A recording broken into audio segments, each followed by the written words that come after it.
Hello, everybody. Welcome to Mubariz podcast. This is Hashmat Mubariz, your host, and today I'm so excited, guys, to introduce our special guest, Mursal Sadat, a courageous former member of Afghan women's national football team who carried the dreams of thousands of Afghan girls onto the field. From the dusty grounds of Afghanistan to the open stadiums of Australia, her journey is a story of resilience, passions, and hope. Today, she continues her football career in Australia, proving that her spirit cannot be stopped by borders or any barriers. We're truly grateful, guys, to have her on Mubari's podcast today. Mursal John Aziz, welcome to Mubari's podcast once again, and we are so happy to have you. Thank you so much. I'm really glad to be here. Yeah, thank you. Thank you once again for joining us. But I would like to start from your childhood, first of all. Growing up in Afghanistan, many girls were discouraged from being active or dreaming beyond traditional expectations, unfortunately. But you found your way to the football field, and that already shows the courage you lead even as a child. And your early passions helped you break through limitations that many girls still face today, unfortunately. Your story shows how deeply football has lived into your heart since your childhood. It will be so interesting to share with us that. Can you share how your childhood shaped your love for football and how your journey in the sport first began? To be honest, um, I wasn't an exception from all of that because growing up, I was very shy and I was bullied a lot at school. And it was during like my period of high school, which was like year nine, that I changed my school and I joined a school that my other friends were there. So they were playing football and I got interested in that sport. And I was like, yeah, I'll just play with you guys for fun at first. And I was in the running team of the school as well. And then there came a competition, like a tournament, where they needed an extra player for the school's football team. And the teacher was like, you know what, you're pretty fast and you're very tiny as well, so we might use you. And I'm like, of course, by all means, because my friends are there. They're playing, so I'm playing too, that friendship bond. But unfortunately, my dad was against it because of the traditions and, of course, like being from Afghanistan and having that mindset of like women should not be on the fields, women should not be in the sports and stuff. Because all their lives they have been told like all these lies, to be honest, about our religion and this sort of misconception about how Islam will ban women from sport. So I started playing without the knowledge of my dad Oh, and for the school team. So I was just playing, and my dad didn't know. My mom was my only supporter, which and she school did knew you all along study? that I'm playing. Which Sorry? school did you study? It was in Rabia public. Balkhi High School. Whoa, that's good. Yeah. Yeah. So that's how my journey to football began at first. And after that, I saw it more of as a platform where you can advocate for others and be the voice for them, especially for myself. That, okay, so if I have to stand against my family to prove a point, and I was studying religious studies at the time as well, on side of my school studies. So I was well aware of my religion, and I was well aware that we had some of the great warriors in the time of our prophet that were women, and they were riding the horse, which is a sport. They were using sword and bow and arrow, which is again a sport by itself.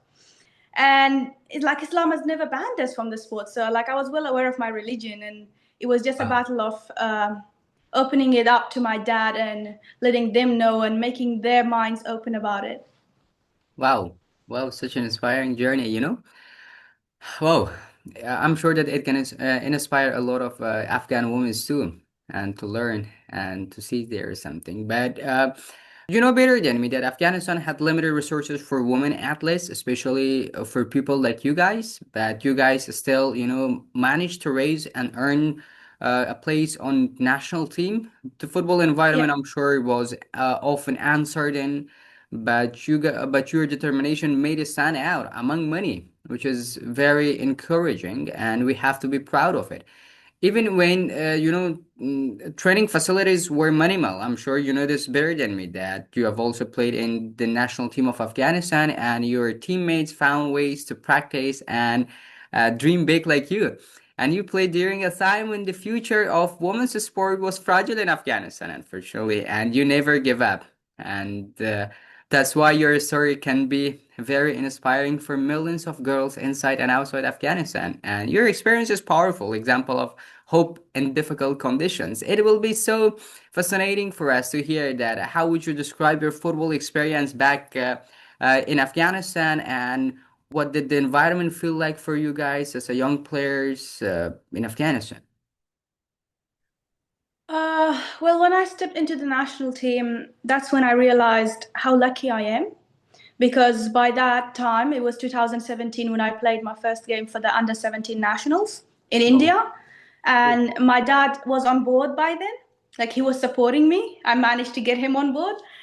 And I found out how lucky I am to be in a strange country, raising our flag, hearing the national anthem of Afghanistan, and telling the world that Afghanistan is more than just rubble, bomb blasts, explosions, and all this stuff that we see about our country. Yes, there are insecurities. There are like the Taliban, obviously, but in the bright side, we're improving. If we look at like the first era when the Taliban first left Afghanistan and then back in the 2017, we have improved a lot. We came a very long way. And unfortunately, the community was never very happy with like how women are going through sports and stuff. And I don't blame them because Mhm. for people who are coming from decades of war, who have had nothing but to fight for survival, that was very normal. And it takes time to adjust the way we look at things, and it takes time to take out the things that were always forced on us. For example, right now, Afghan girls are not allowed to study. And if it continues for like another 10 years, people will adapt it. They'll be like, yeah, maybe education is not for girls. So Mhm. then after that, when a new government comes in place and then everything changes, it will be hard for people to again go back to sending their girls and daughters to school. That was the same thing with sport back in the days for us. And there wasn't many facilities, so we had to train in the indoor soccer facilities, which is called futsal, because there wasn't any football pitches that we could use. So Mhm. it's so funny how you have to train in a futsal pitch and then And play go on the and football ground. perform on a football pitch, which is like 10 times bigger than the futsal pitch and very different environments. But again, as I mentioned, it was just not about the game, not about enjoying what we are playing. It was a bigger mission behind of it and a bigger vision that was about advocating for our sisters, like who did not have the same rights as us, who wanted to be footballers, who could have been better footballers than us, who could have been better speakers than me, but they didn't have that opportunity because unfortunately it was snatched away from them, or they were living in the regional areas that was obviously like the front line of war. And even in the national team, we didn't have like much facilities. I understood that once I came to Australia and I compared the facility of a club in a state level here to our national team back National. there. Yeah, And it's like very, very different. So a club here has got more facilities than what our national team had. I But understand. still, we would manage it, we would go, we would train, despite all the security issues and everything, because at the end of the day, someone had to go out there and represent Afghanistan with a different face and tell the world that our girls has a lot of capacity. They just need that little bit of opportunity. Yep. In Afghanistan, as you have mentioned that your father at the beginning of your journey, he was not agree with you, but later you managed to convince him.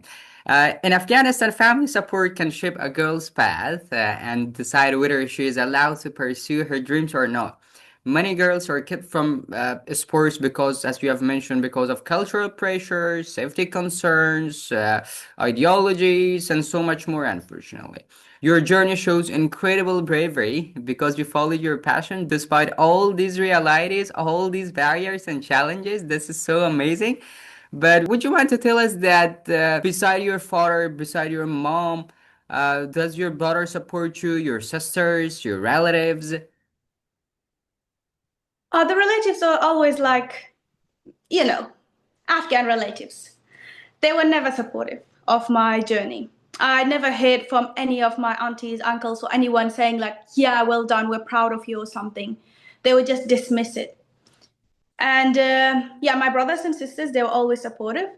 So my younger brother, who was also in the army of Afghanistan, so Wow. let me tell you a short story that one day I'm due to go to a trip to Tajikistan playing for Afghanistan, and I forgot my passport at home that is supposed to be in that day in the Afghanistan Football Federation for visa process.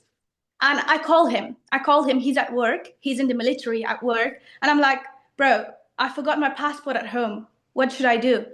He takes off from work, from his duty, goes home, takes my passport, drives like an hour, brings it to the Football Federation for me. Like, that shows how supportive he was of me. And whenever there would be some issues of like, oh, why should she train this late or this early? Like some nights, the traffic in Afghanistan, I would reach home Mm. like after 7:30 p.m. and it was pretty dark. And then he would be like, I trust Mursal with all my life. I know if I leave her inside a room full of men, she will be able to defend herself. Wow. And that's how strong she is because she's my sister. And even until today, he's always supportive of me, no matter what decision I take. He's always there standing by my side. And he's like, I wish I was there beside you. I wish I was there to provide you with more opportunities and to let you just pursue your dreams, just play your soccer, and you don't have to work or worry about anything.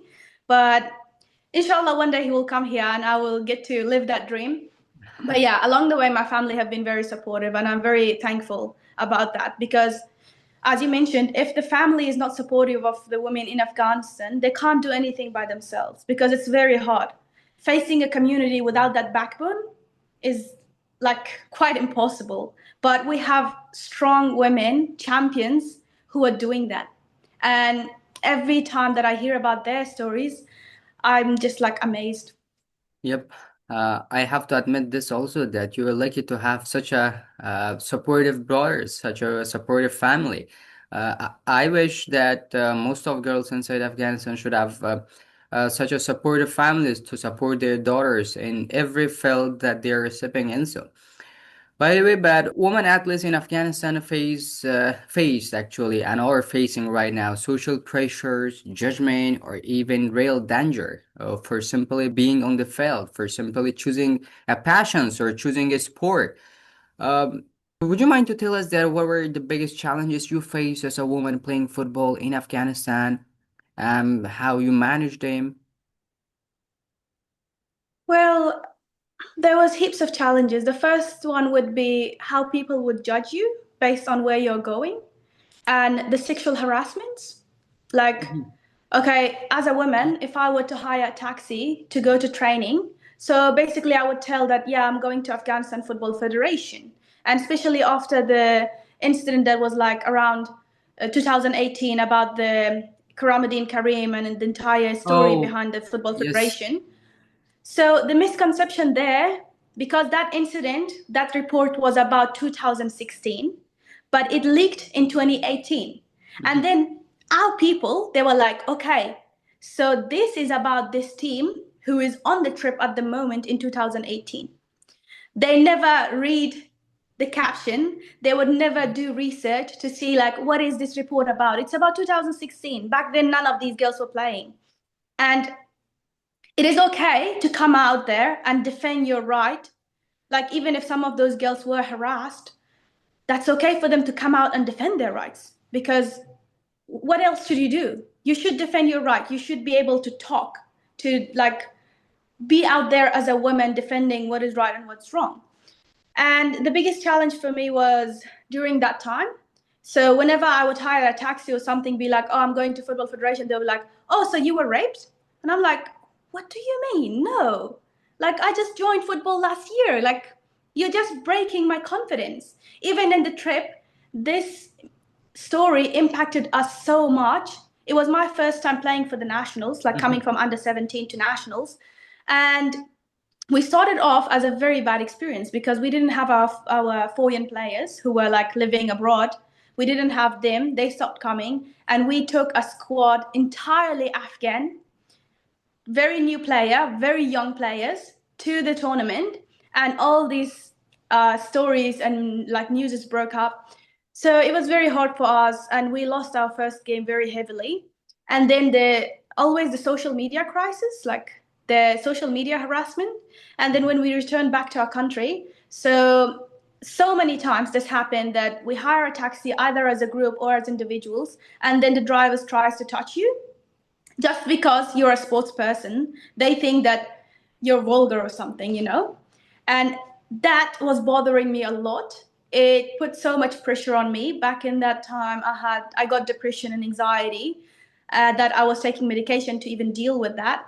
And the fact that I was also a speaker, like I was with UNICEF Youth working to spread awareness about women and like how Afghan women are dealing with all this stuff and what's in the regional area, not only the cities, because we can't only focus on the big cities like Kabul, Herat, Mazar, and stuff. We have regional areas that women are still, like back in that time, were forced to childhood marriages, and someone needed to like speak up for them. So that was the biggest challenge throughout my sport journey that I overcome with the support of my family again, who were Yes. always there for me. Whenever someone would be like, "Oh, your daughter's playing soccer," they would be like, "Yeah, what's wrong with that?" We're very well aware of it, and we trust our daughter. Now, those people who were against playing you on the national team, now they have to watch you on international platforms, watching you from CNN, BBC. That's Now, true. now you're in Australia, far from home, but still carrying the dreams that began in Afghanistan, adjusting to new country, language, a new lifestyle, just everything is new for you. But especially while continuing a demanding sport like football, and your presence on the field shows the determination that keep playing no matter where life takes you, no matter where. Afghanistan, Australia, US, whatever. And your football journey in Australia also reflects your growth as an athlete and as a person. And many people, especially myself, admire how you continue to raise despite everything, financial situation, cultural barriers, political situations, safety concerns, and so much more. Would you mind to tell us how is life treating you in Australia and how is your football journey going there so far? Well, when I came first to Australia, it was very hard to adjust because the language was very new, the culture was very new. So you have to literally adapt to everything. And sometimes people think that post migration, everything will be perfect, which is not. Because when you migrate to a new country, it's harder, especially for someone like me who has always tried to be a strong voice, who has always tried to pave the way for others, for like my sisters back home. It was very hard because I was trying to get back on that platform. I was trying to be stronger even than before, but I had to work. I had to get my family out of Afghanistan, who were dealing with a lot of risks and issues back at the time. And I had to stay away from education for a very long time, even here. So it got into me. I was struggling mentally. Again, I was on medication for depression. And I was suffering from guilt of survival because when you survive, you feel guilty that what if I did this differently? What if I could save someone else with me? And so many other what ifs. But then luckily, I managed to get out of that and start playing soccer again and started my advocacy journey here. I graduated many leadership and advocacy certifications. I have graduated from a dual diploma of sports and business Wow. management last year in Australia. And at the moment, I'm working with like different organizations who are on the field working with migrants and refugee communities because coming from that background, I know how hard it can be. And also advocating for the rights of women still who are still in Afghanistan and across the world in refugee camps so they can get a better life and actively advocating for the fact that the Taliban should not be recognized and the people of Afghanistan should be the priority always because they're suffering at the moment and they're the ones who are the real victims. But I'm so lucky to be able to play soccer once again for my country internationally. Recently, after the 4 years advocacy of our team, FIFA recognized a team from exile under the name of Wow. Afghan Women United. And Wow. we choose this name specifically for the fact that we wanted the women inside Afghanistan to feel that they're included as well. When Mhm. it's Afghan Women United, it's like all Afghan women, no matter where you are, no matter if you're playing or not, this team is for you. This is your platform. And if you need to tell your stories to the world, you guys can reach out to any of us. So you've got my social media. You can reach out to me, text me, DM, anything. I will tell the world your stories. That's how much I can do for you guys. And yeah, like I still don't have my family, and how like as many times as I go out there, I speak very clearly about the situation in Afghanistan. I play, I kick a ball, I put my family more and more at risk. But the thing is, someone needs to speak, and for me, Hmm. 34 million population of Afghanistan is much more huge than just my family, Mhm. and I completely that's a understand what background that you're I'm saying. coming from. Yes, I have to say a very special thanks for what you're doing for our peers, for our generations, and for our sisters inside Afghanistan. And now, as you guys have the chance to get out of this country and you guys can speak on international platforms, just keep going, guys, and keep shining and keep raising our voices on international platforms. And thank you so much for doing that. But many Afghan girls still dream in silence, especially now when opportunities seem almost impossible in every section, in every field, and they look up to the woman like you, who showed restraint even when the world around them was unstable and challenging. Your advice, I'm sure it carries hopes for girls, for millions of girls inside Afghanistan who want to learn, who want to play, or who want to grow as like you guys. And their struggles better than anyone else because you once stood where they are now standing. What message would you like to give Afghan girls who still dream of playing football, dream of studying again, or pursuing their passions? Um, it's hard because I know how hard it is to just listen to a message and be like, but how? What I want them to do is that the path that you're walking, maybe I haven't walked the same path, but a similar one. I'm coming from the same background, born and raised in Afghanistan, a girl, a woman like you, but stay strong and know that as long as I'm alive, your heart is beating, and I'm here for you. I will be your voice that have been cut off. And we will try our best from outside the country to provide as many opportunities as we can for the girls and women inside the country. And never underestimate your powers, because as women, as I always say, we can shape the world and we can break it. We have so much power. That's why some people are afraid of us. That's why they don't want us to be out there, because they know the power that we hold. They know how strong we can be once we are up there. And you guys are the leaders of today, not only women, but the entire young generation of Afghanistan. You guys have shown how courageous you can be. From yourself, Mr. Mubariz, with this podcast, Thank you. the ideas that you have got, if there is an opportunity to provide it to the young people of Afghanistan, they're all the next generation entrepreneurs. They will break the world records. And I just want to tell you that never lose your hope. Because as Nelson Mandela says, that the hope is the strongest weapon we're carrying with us. And when all else is lost, hope is still there. This situation will not remain until the end of the world. Maybe maybe a couple of more years, but eventually freedom will find its way, and God is still there with us. He will not bear witness all of this and do nothing. And Afghans outside the country are not just witnessing. They're doing their best, and just keep your hopes alive, have dreams, and never give up. You guys are the true champions of this journey. Of course.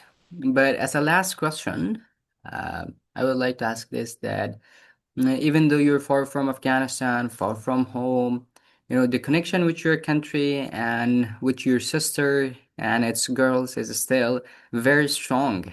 And the work you're doing, the connection that you have with the Afghan girls right now, and many athletes abroad are thinking about ways to support the next generation, like yourself. It would be inspiring to know how you want to contribute in the future. Do you have any future plans or ideas to support Afghan girls, specifically in football, or to provide some opportunities for them? Yeah, so as my area of expertise is sports, um, I just co founded an organization called Afghanistan United with a friend of mine who is also Afghan but lived in Australia longer than me. Her name is Zohal. So this organization is not built only just for Afghans inside Australia, but we're hoping that in the near future, we can be able to provide an online platform for women and girls inside Afghanistan to be able to deal with this stressful situation by staying active, even inside the house, or having some like social gatherings online and doing some trainings, like a gym session at home or something. And at the moment, I have another active petition that is going on, which I started last December for the Afghan women's rights to education. That's what I'm advocating towards, and I have sent it to the headquarters of UNHCR and UNICEF. I will send you the petition because we still need a lot of signatures on it so we can drag the attention of the world. And the biggest challenge for me is getting the awareness of the community because as an individual it's very hard to grow out there, but I'm trying my best. I'm connecting with all these other organizations to get as much signatures on that petition, online petition, as possible so we can force UN to do something. And it is working. The little steps that we're taking around the world is working because UN is responding at the moment. They are putting some attention towards the rights of women in Afghanistan. And this organization that I've established is my hope for Afghans in the future. And inshallah, one day when my country is safe, I'm planning to return and help girls and women there to find their way to sport again and to be able to play like they want and kick like a girl. Oh, thank you so much. Thank you once again for joining us, and thank you for what you're doing for our generation. And it's incredibly great to see girls like you, courageous girls like you around the world and doing something on international platforms. And thank you once again for joining us. It was such a meaningful conversation for me. Thank you. Thank you so much, Mr. Mubariz. Hope to have you in future episode too. Now enjoy the rest of your Sure. day. See you. Definitely, inshallah. Take care. خداحافظ. Khadafis.